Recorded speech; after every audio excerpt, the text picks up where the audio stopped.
قد أفلح المؤمنون الذين هم في صلاتهم خاشعون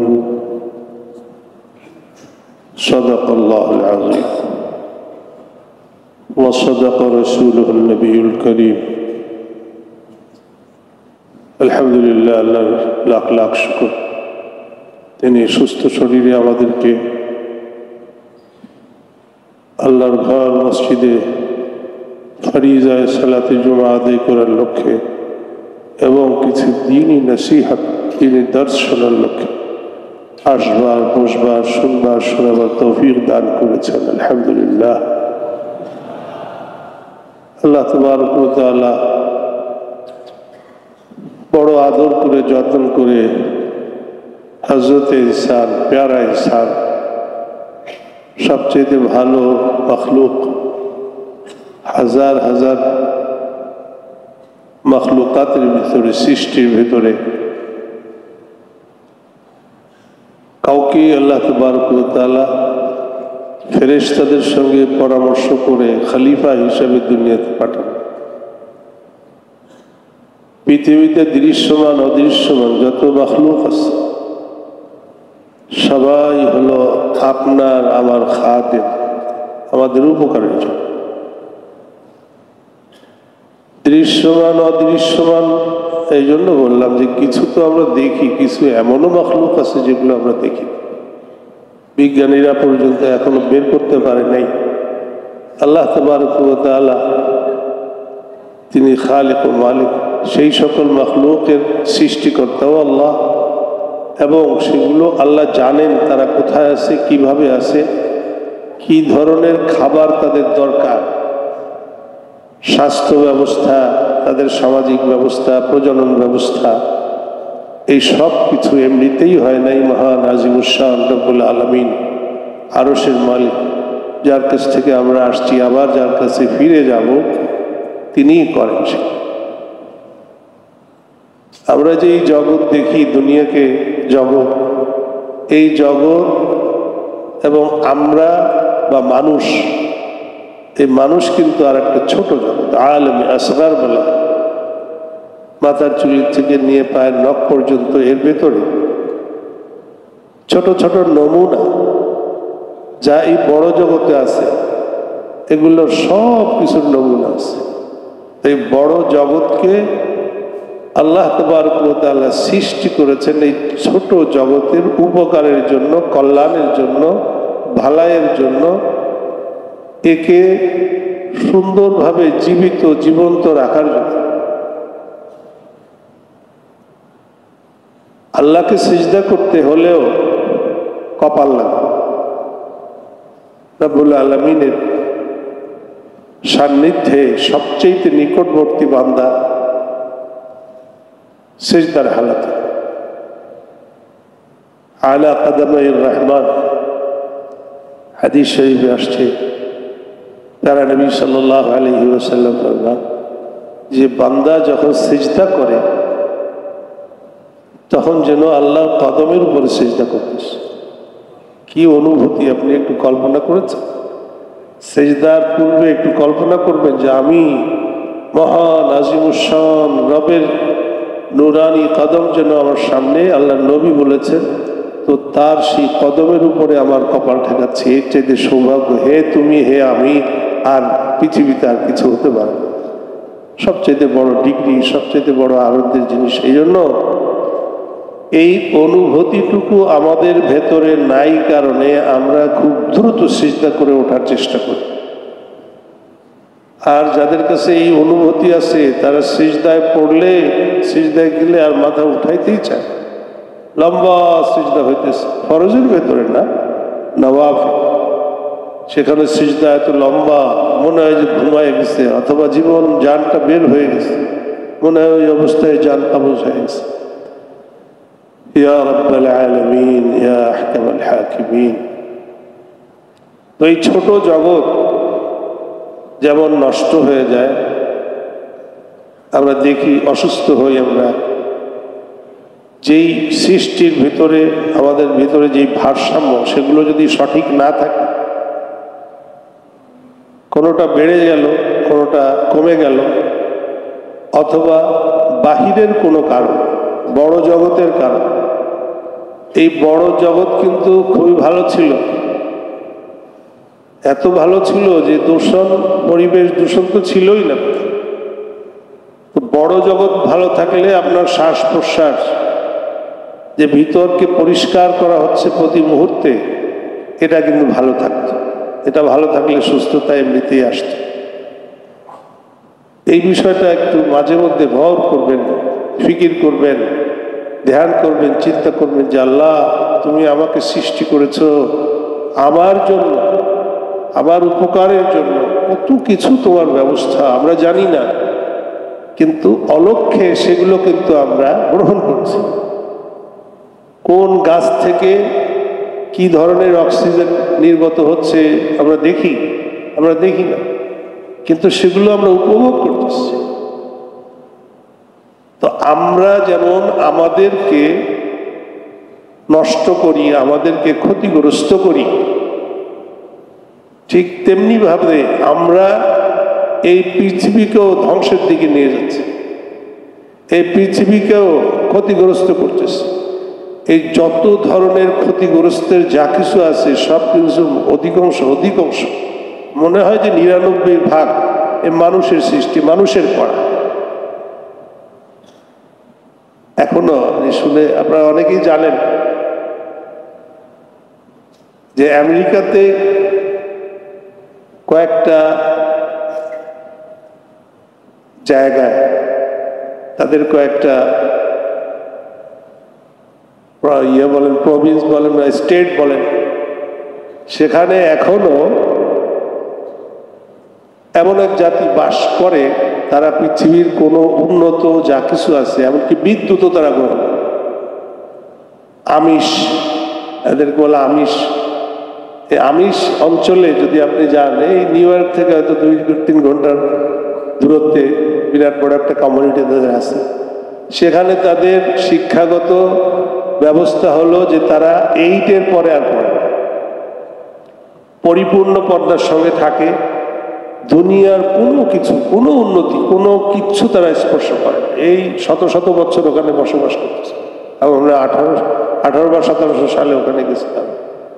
এই যুগেও তারা এখনো সেইভাবে বসবাস করতেছে। সেই ওখানে গেলে কোনো মহিলা, কোনো বাচ্চা কাচ্চা আপনি দেখবেন না যে তারা বাইরে, আপনাকে দেখলেই তার ভিতরে চলে।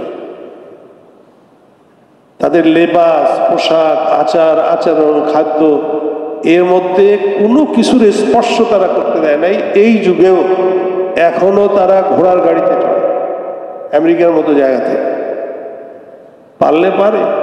তাদের যে ট্র্যাডিশন, ভালো মন্দের বিচার আমি করছি না, তাদের ট্র্যাডিশন যেটা ছিল, তাদের যে ধর্মীয়, তারা অর্থোডক্স অথবা মানে খ্রিস্টান ধর্মের, তাদের ধর্মকে তারা এমনভাবে লালন করে রাখছে, এবং তাদের যে পরিবেশ, তাদের যে সব কিছুকে তারা এমনভাবে আগলে রাখছে যে কোনো কিছুকে ঢুকতে দেয় না, অথচ তারা আমেরিকাতেই বসবাস করতেছে। আবার তারা কৃষিকাজ করতেছে, এখনো সেই মানে ট্রাক্টর পর্যন্ত ব্যবহার করে, ঘোড়া দিয়ে অথবা গরু দিয়ে হাল চাষ সেরকম করে। কোনো সার বা কোনো কীটনাশক বা কোনো কিছু সেখানে না। তো আমার ভাই, আমরা এই যে হালাকাতের দিকে, ধ্বংসের দিকে আমাদেরকে নিয়ে যাচ্ছি, এটা কিন্তু একবারে হঠাৎ করে বুঝে আসে।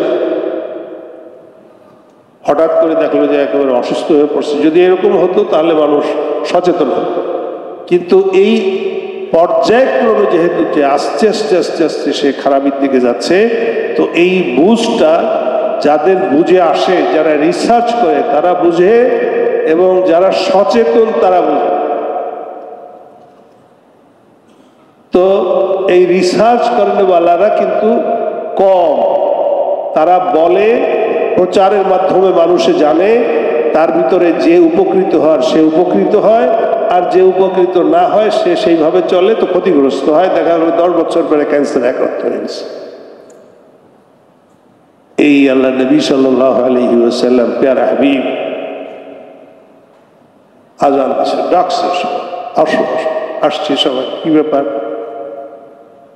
আমি আমার ব্যাপারে তোমাদের কি ধারণা? আমাকে তুমি তো একেবারে সত্যবাদী, তুমি কোনো মিথ্যা কথা বলবো না। আমি যদি বলি যে পাহাড়ের পিছন থেকে বিরাট বড় লস্কর আসতেছে, বিরাট বড় সেনা দল তোমাদের সাথে যুদ্ধ করার জন্য আসতেছে, তোমরা বিশ্বাস করবা? হ্যাঁ অবশ্যই। তুমি তো কখনো মিথ্যা বলো, কেন বিশ্বাস করো? এই সব কিছু বলার পরে তারপরে বলছেন যে আমি তোমাদেরকে ভয় দেখাচ্ছি সেই আগুন, যে আল্লাহকে যদি স্বীকার না করো, আল্লাহকে যদি তুমি এক না মানো, স্রষ্টাকে যদি সেইভাবে তার উপরে যেরকম ঈমান আনা দরকার, আস্থা রাখা দরকার, সেটা যদি না করো, তাহলে তুমি আগুনে পড়বে, আগুনের দিকে ঝাঁপ দিচ্ছ। তো এই পূর্বের অংশ আর শেষের অংশ তাদের মত মতো হয় নাই, এই কারণে সেটা মানতে মানে রাজি না। মানে তাব্বান লাগে মুহাম্মদ, নাউযুবিল্লাহ, তুই ধ্বংস হ মুহাম্মদ, আলিহাদা জামাতানা, এর জন্য বুঝি আমাকে ডেকেছো, আমাদেরকে ডেকেছো? দেখেন, প্রথম অংশকে তারা বিশ্বাস করতেছে, সেটা তো একটা কাল্পনিকভাবে আল্লাহ নবী বলেছেন, যে বাস্তবে আসছে সেটা কিন্তু না। আর এই বাস্তবতাকে যখন আল্লাহ নবী সেইভাবে দাওয়াত দিলেন, সেটাকে অস্বীকার করছে। তো আলহামদুলিল্লাহ সুম্মা আলহামদুলিল্লাহ, আল্লাহ তাবারক ওয়া তাআলা অনেক পরে আমরা আসছি, অনেক দূরে, আমরা আরব থেকে দূরে, তারপরেও মহান আজিমুশান রব তিনি আমাদেরকে ঈমানের মতো সবচাইতে বড় দৌলত আল্লাহ নসিব করেছেন, আলহামদুলিল্লাহ। এখন মারিফাত না জানলে সাপের বিষ খায়, আর না জেনে সাপের বিষ খাইলে বলে নাকি তাতে বিষ ধরে না, এটা ঠিক। যেমন না জেনে কেউ যদি অন্যায় করে, রাষ্ট্রীয় বিধিবিধান মানে নাই, কি কারণে? যে আমি জানি না, তাহলে কি তাকে শাস্তি দিবে না? অবশ্যই। এই অজ্ঞতাটা যেটা জরুরি আমাদের ইলম, এবং তারপরে যেই প্রয়োজনের পরে যেই ইলম প্রয়োজন, সেটা কিন্তু সকলে অর্জন করতে পারে না। যারা অর্জন করে, যারা দেখে, ওই রিসার্চ করে, তারা দেখে সবাইকে বলে, সবাই মানে।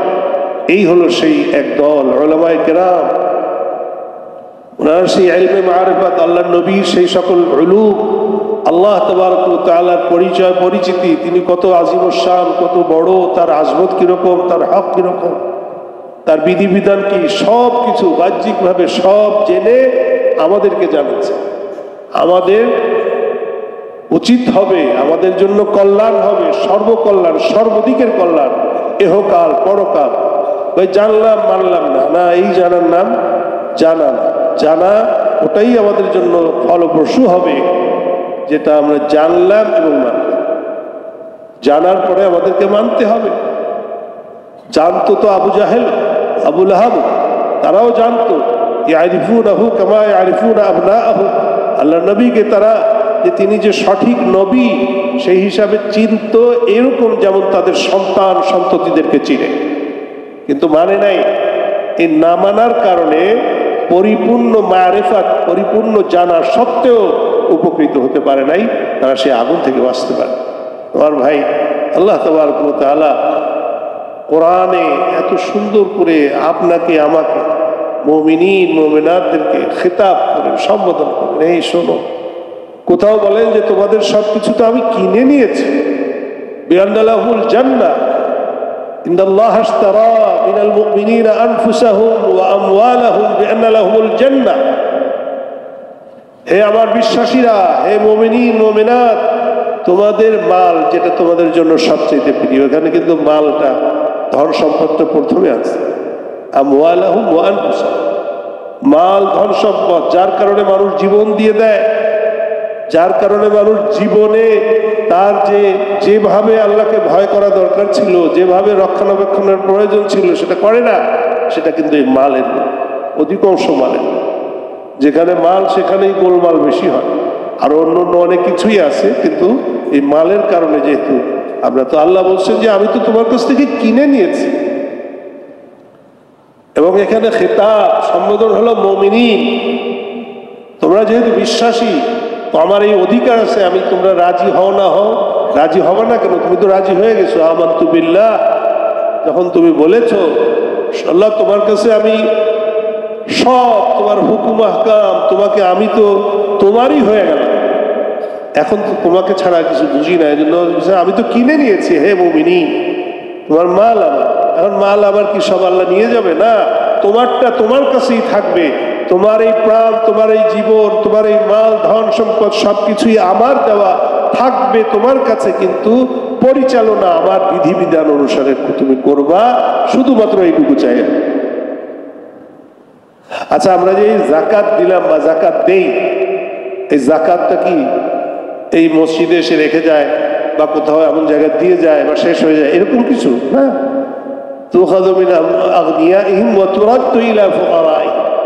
জাকাত যে মাল আল্লাহ তাবারক ওয়া তাআলা মালি ইবাদত আমাদের উপরে ফরজ করেছেন, সেটা আমাদের থেকে নিয়ে আমাদেরই ভাই বোনদেরকে, আমাদেরই আপনজনকে, আমাদেরই ভাই ব্রাদার, সে হোক না আমার দূরে, ইন্নামাল মুমিনুনা ইখওয়া, মুমিনিন মুমিনাত সকলকে আপোষে পরস্পরকে আল্লাহ তাবারক ওয়া তাআলা ভ্রাতৃত্বের বন্ধনে বেঁধে দিয়েছেন কোরআনের। অতএব তাকে আমরা দিচ্ছি, তাদেরকে দিচ্ছি, এই সমাজকে সুন্দরভাবে পরিচালনার পদ্ধতি আল্লাহ তাবারক ওয়া তাআলা নির্ণয় করেছেন, নির্ধারিত করেছেন। তো আল্লাহ কিছুই তো আমাদের কাছ থেকে নেন না। আল্লাহ কোরবানির কথা বলেছেন, সামনে আসতেছে কোরবানি, লা ইয়ানালুল্লাহু লুহুমুহা ওয়ালা দিমাউহা ওয়ালাকিন ইয়ানালুহু তাকওয়া মিনকুম। আল্লাহ তো তোমাদের গোশত পোস্ত হাড্ডি কিচ্ছুই নেন না, কিন্তু এই গরু জবাই করার সঙ্গে সঙ্গে যখন তোমার ওই রক্ত মাটিতে পড়ার আগেই যদি ইখলাস থাকে, নিয়ত সঠিক থাকে, তো আল্লাহ তাবারক ওয়া তাআলা ওই তাকওয়ার বদৌলতে আল্লাহ কবুল করেন যে হ্যাঁ, এটা তুমি আমার জন্য করেছো, গোশত তুমি খাও, তোমার ভাইকে দাও, তোমার আত্মীয় স্বজনকে দাও, কোনো অসুবিধা নেই, এরকম প্রত্যেকটা বিষয়। এখন আমরা যদি, আল্লাহ যদি বলেন যে তুমি ফালাহ এবং কামিয়াবি, তোমার সফলতা কিসে, তাই এটা কি আমাদের জন্য অকল্যাণকর হবে না কল্যাণকর? সর্বকল্যাণ, যেটা আমরা দেখি না আল্লাহ দেখেন, আমরা জানি না আল্লাহ জানেন, এবং তার কোনো কিছুর মুখাপেক্ষী না, তার প্রয়োজন নাই। তো তিনি যখন বলেন যে কাদ আফলাহাল মুমিনুন, কাদ আফলাহাল মুমিনুন, হাইয়া আলাল ফালাহ, হাইয়া আলাল ফালাহ, মুয়াজ্জিন সাহেব ডাকে হাইয়া আলাল ফালাহ, আসো কল্যাণের দিকে। কল্যাণ এমন কল্যাণ, ফালাহ, যার ভিতরে অকল্যাণের লেশ মাত্র নাই, তাকে বলা হয় ফালাহ। সর্বকল্যাণ, সর্ব ধরনের কল্যাণ, সামাজিক কল্যাণ, ব্যক্তিগত কল্যাণ, যত কল্যাণ আছে এর ভিতরে। তো হাইয়া আলাল ফালাহ, এর ভিতরে কি আছে? তো কিভাবে এটা কল্যাণ, এটা কিন্তু আল্লাহকে বুঝাতে হবে না যে আল্লাহ তুমি যে ডাকতেছো, এখানে আমি খাবো কি, আমার তো পেটের ডাক, আমার তো ব্যাংক ব্যালেন্স দরকার, আমার তো উপার্জনের দরকার। কিন্তু তারপরে আল্লাহ কি বলছেন, ফাইদা কুদিয়াতিস সালাত ফান্তাশিরু ফিল আরদ। এখন তুমি কল্যাণ অর্জন করেছো, আমার নির্দেশ পালন করে এখান থেকে মসজিদে এসে সালাত আদায় করার পরে আল্লাহর নির্দেশ এখানে আমার এটা ইস্তেহবাবি বলা, যে যেতেই হবে সেটা না। হ্যাঁ, তোমার যদি প্রয়োজন হয় তুমি যাও, এখন আর এখানে বসে থাকো না। ফান্তাশিরু ফিল আরদ ওয়াবতাগু মিন ফাদলিল্লাহ। আল্লাহ যেখানে ফজল বলেছেন কোরআনে, অধিকাংশ জায়গায় মা, ধন সম্পদ গুণা, রিজক, তুমি উপার্জনে যাও, ব্যবসা বাণিজ্য করো, হালাল উপায়ে তোমার যতটুকু অর্জনের প্রয়োজন করো। ইসলামে কিন্তু এই বিধিবিধান নাই যে আপনি মাল্টি মিলিয়নার হতে পারবেন না। না, আপনি হন হালাল ভাবে যত উপার্জন করতে পারো করো, কোনো সমস্যা নেই, কিন্তু শুধু এতটুকু যে তুমি দুইটা জিনিস হালাল ভাবে উপার্জন করবে, হালাল ভাবে খরচ করবে, আর যাকাতটা ঠিক মতো। তোমার ভাই, এই যে ফালাহের কথা, যেমন ওইখানে মুয়াজ্জিন সাহেব আজান দিয়ে আপনাকে ডাকে, আমাকে ডাকে, এটা মুয়াজ্জিন সাহেব ডাকে তো আল্লাহর পক্ষ থেকে। ঘোষণাটা যার পক্ষ থেকে হয়, গভর্নমেন্টের পক্ষ থেকে ঘোষণা নিজে কি প্রধানমন্ত্রী আর আমাদের প্রেসিডেন্ট ওনারা দেন? তো যেহেতু গভর্নমেন্টের ঘোষণা যেই দিক, যদি প্রধানমন্ত্রীর পক্ষ থেকে হয়, রাষ্ট্রের পক্ষ থেকে হয়, তাহলে সেটা কিরকম ওজনদার হবে এবং সেটা কিরকম গ্রহণযোগ্য, এবং সেটা যদি আমরা পালন না করি তাহলে আমাদের কি হবে? ওই জন্য আল্লাহ তাবারক ওয়া তাআলার পক্ষ থেকে যেমন ওখানে ঘোষণা সেই ফালাহের কথা আল্লাহ তাবারক ওয়া তাআলা বলেছেন কাদ আফলাহাল মুমিনুন। সর্বপ্রথম ফালাহের যে প্রথম ধাপ সেই ধাপটা হলো আল্লাযীনা হুম ফি সালাতিহিম খাশিউন। হুজুর এই জমানায় তো নামাজই পড়ি না, তো খুশু খুশু কি জিনিস এটা তো বুঝতেই পারি না। এটাই বাস্তব। কিন্তু আল্লাহ তো বলছেন যে তুমি যদি ফালাহ পেতে চাও তাহলে এটা অর্জন করতে হবে তোমাকে। শুধু নামাজ শুধু পড়লে হবে না, নামাজের ভিতরে খুশু আসতে হবে। আল্লাযীনা হুম ফি সালাতিহিম খাশিউন, কল্যাণময় এবং তারাই কামিয়াব, তারাই সফল এহকাল পরকালে উভয় জগতে। কারা? সর্বপ্রথম হলো আল্লাযীনা হুম ফি সালাতিহিম খাশিউন। শুধু নামাজ পড়ে না, তারা নামাজের ভেতরে তারা খুশুর হালাত। খুশু কাকে বলে? নামাজের একটা হলো বাহ্যিক, আমাদের ওযু করলাম, তাহারাত হাসিল করলাম, কিবলামুখী হয়ে দাঁড়ালাম, তারপরে কোনোদিন আমরা এই যে মুখস্থ হয়ে গেছে তো আল্লাহু আকবার, মুখস্থ হয়ে গেছে আল্লাহু আকবার, কিন্তু এর আগের থেকে যদি আমরা ধ্যান করতাম যে কার সামনে যাচ্ছে, কোথায় যাচ্ছে, বড় একজনের সঙ্গে যদি সাক্ষাৎ হয়, সে যদি সময় দেয় অমুক সময় আসবা তুমি আমার কাছে, তার আগের থেকে জামা কাপড়, কিভাবে যাব, ওখানে গিয়ে কিভাবে কথা বলবো, কিভাবে দাঁড়াবো, যখন যাব সেখানে কতটুকু দূরত্ব থাকবে, সব কিছু আগের থেকে ব্যবস্থা এবং আগের থেকে পরিকল্পনা এরশাল দেওয়া, এটা শুরু হয়ে যায়। তো নামাজের আজান যে পূর্বে দেওয়া হয় তখন থেকে যদি ভাবতাম এখন আমি যাচ্ছি, আমি আমার রবের পক্ষ থেকে আমাকে স্মরণ করা হচ্ছে, যাচ্ছি, আমি যাব, তো হাত ধোও, মুখ ধোও, যেভাবে ওযু করা দরকার হাত হাসিল করো, এরপরে তার সামনে দাঁড়াবো, সব কিছু হালাল ছিল, এখন থেকে আমি সকলের সঙ্গে ডিসকানেক্ট হয়ে যাব। এই তাকবীরে তাহরিম আল্লাহ। এরপরে যখন তার সামনে দাঁড়ালাম, একটা হলো বাহ্যিক রূপ। আল্লাহ নবী সাল্লাল্লাহু আলাইহি ওয়াসাল্লাম ফরমান, আমাকে যেমন দেখো নামাজ পড়তে, যেভাবে কতটুকু হাত উঠাই, কিভাবে আল্লাহু আকবার বলি, কিভাবে দোয়া পড়ি, সেটা একটা দিক, বাহ্যিক দিক। আর একটা হলো আপনার আমার দিল কোথায় থাকবে, দিলের ভিতরে খাউফে খোদা থাকবে কিনা, খুশু হলো আল্লাহর ভয়, আল্লাহর আজমত, আল্লাহর মারিফত যদি আমার আপনার অন্তরে থাকে, সেই মহান আজিমুস শান রবের সামনে আমি দাঁড়ানো, এখন আর পৃথিবীর সঙ্গে আমার কোনো সম্পর্ক নাই, আমার পৃথিবীর সঙ্গে কোনো সম্পর্ক নাই। তাকবীরে তাহরিমার পরে আমার সম্পর্ক স্বয়ং আরশের মালিক রব্বুল আলামিনের সঙ্গে। তিনি দেখতেছেন, আমি না দেখলে তিনি দেখতেছেন, এত তো বাস্তব অবশ্যই। এই বিশ্বাস, এই ঈমান, এই ইয়াকিন না থাকলে তো আপনি আমি মুমিনই হব। আর যদি এক সময় এই ধ্যান করতে করতে, এই মুরাকাবা করতে করতে, এই ধ্যান করতে করতে এক সময় এমন হবে যে আপনি যেন চোখে দেখতেছেন, তা'বুদাল্লাহা কাআন্নাকা তারাহ, ইবাদত এইভাবে করো যেন তুমি তাকে দেখতেছ। এই অনুভূতি আপনার ভিতরে, আমার ভিতরে এরকম জাগ্রত হবে যে তার সামনে আমি দাঁড়ানো, বাস আল্লাহু আকবার বললাম, তাহরিম তো তাহরিম, সব কিছুকে হারাম করে দিয়েছি, এখন আর চলবে না। আমার মনের উপরে তার প্রভাব তখন পড়বে, বা মনের উপরে প্রভাব পড়লে আমার হাত নড়াচড়া করবে না, শুধু শ্বাস প্রশ্বাস যাবে একেবারে দণ্ডায়মান, চুপচাপ, কোনো কথা নাই, কোনো চুলকানো নাই। তো দিল আল্লাহর সঙ্গে লাগানো, দিলের ভিতরে আল্লাহর ভয়, খৌফ। কখনো কিন্তু নামাজের ভিতরে চোখ দিয়ে পানিও বেরোয়, যখন কাঁপনি আসে শরীরের ভিতরে, তাকশাইরু মিনহু জুলুদ আল্লাযীনা ইয়াখশাউনা রাব্বাহুম, এগুলো সব আল্লাহ কোরআনের ভিতরে বলেছে। হে নামাজিরা, যারা পড়ে না তারা ভিন্ন, যারা আমরা পড়ি তারা কি আমরা আমাদের নামাজ একটু খবর নিয়েছি নাকি শুধুমাত্র আল্লাহু আকবার বললাম শেষ? যেই নামাজ সম্পর্কে আল্লাহ বলছেন আফলাহা কাদ আফলাহাল মুমিনুন, তারাই ফালাহ, তারাই কামিয়াবি অর্জন করেছে, অর্জন করে নিয়েছে। তারা কারা? আল্লাযীনা হুম ফি সালাতিহিম খাশিউন। খুশু দিলের ভিতরে আসার পরে তার হাত পাও নড়াচড়া করে, সে চুলকায় না, তার মন সবসময় আল্লাহর দিকে থাকে।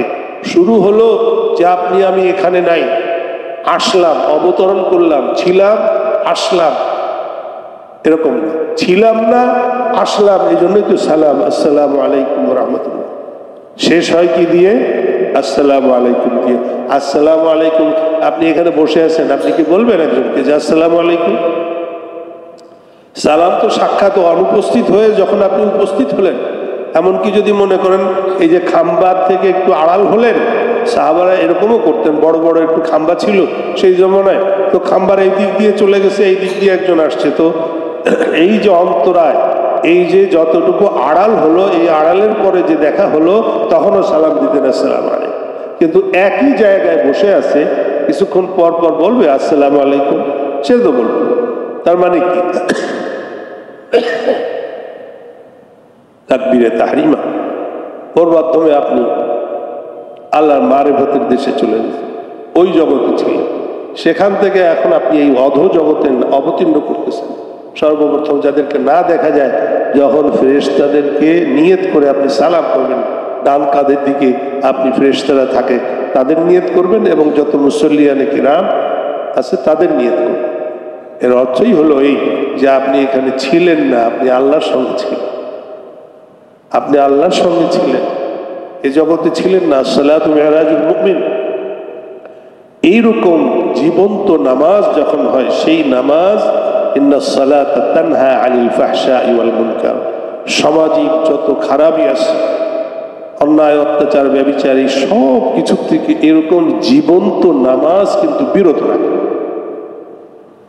যে ওষুধের ভিতরে ক্রিয়া নাই, দেখতে একই রকম ক্যাপসুল, কিন্তু গরমের কারণে দেখা গেল ওটার ক্রিয়া শেষ হয়ে গেছে, দেখতে তো মনে হয় একই, কিন্তু খাইলে কি উপকার হয়? হয়তো। এরকম হাজারো উদাহরণ আছে যে আসল জিনিস যদি না হয়, শুধু নাম কেউ আসতে যদি হয় তাহলে হয়তো হলো, কিন্তু আসলে তার যে প্রকৃত ফায়দা, যে উপকার, সেটা কিন্তু পায়।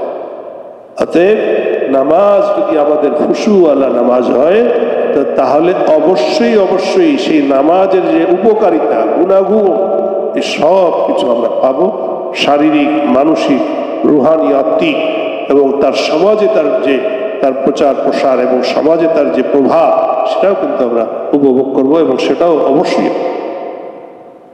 অতএব এই সর্বপ্রথম যে কয়টা আয়াতের ভিতরে আল্লাহ যে কয় খাসলাত, যে কয় স্বভাব, যে কয়টা অর্জন এবং বর্জন যা কিছু আছে, একে একে যদি আমাদের ভিতরে আমরা অর্জন করতে পারি, বা আমরা যদি দেখি যে হে তুমি, হে আমি, তোমার ভিতরে কি নামাজ আছে ঠিকই, কিন্তু এই খুশু কি আছে, খুশু কি আছে, এটা অর্জন কিভাবে করতে হবে, সে অর্জনের চেষ্টা আমাদেরকে করতে হবে। এবং সেই কোয়ালিটিফুল নামাজ, কোয়ালিটিপূর্ণ সেরকম কাইফিয়তওয়ালা নামাজ, সেরকম অনুভূতিওয়ালা নামাজ, এবং আল্লাহ তাবারক ওয়া তাআলার হাজিরি এবং তার দরবারে গ্রহণযোগ্য যেরকম নামাজ হবে, সেই রকম নামাজ হুশুর সঙ্গে যখন হবে, তো তখন আমরা এর পরিপূর্ণ ফায়দা পাব।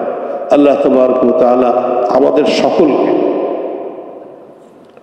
যেরকম সালাত, যেরকম নামাজ আল্লাহ পছন্দ করেন, সেটা জেনে সেইভাবে সালাত আদায় করার, সেইভাবে নামাজ আদায় করার তৌফিক দান করেন। আমিন। ওয়া আখিরু দাওয়ানা আলহামদুলিল্লাহি রাব্বিল আলামিন।